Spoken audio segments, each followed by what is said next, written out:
He used to call me on my messenger late night when I'm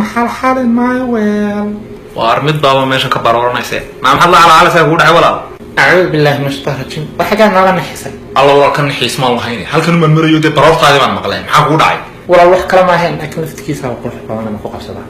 وحوي مثلا باي فرانكيجا يقول حفلة دانكو جيني سودي أرجعوا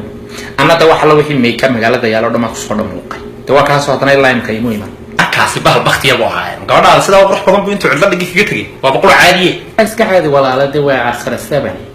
هذيك لفت كلام حد قوتها محاس لي بقى حاس أرتيقو ماذا ما لنا مرة سترانس كاي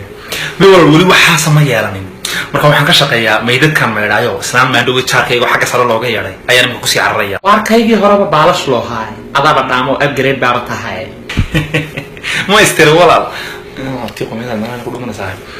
marka walaal waxaan ku weydiiyay miyaad wali wada joogtaan kan boyfriendkaaga macnaha meesha kaaga tagay hadduu alla halay caloosha soo dhacday mar dambe ay ku soo hadal qaali halkaas aan fadhiyay xagu noo yaala wada joognaa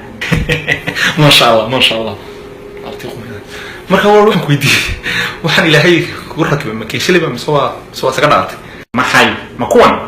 waarmay waa saga dhashay subhanaka ya cadiim qomaydi hor warqadeeda weyn aan diray way ka dhamaatay iyada oo waxaan ku weydiiyay miyaad gaajanaysaa maqaaxida madis raaxim ka soconteena oo maxaan ku diiday cunto waaban gaajaysnahay ina maride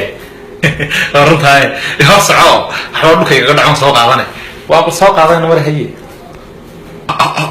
oh my god alhamdulillah rabbil alamin تدينا عوض ونوصل وين نهار قطة نمر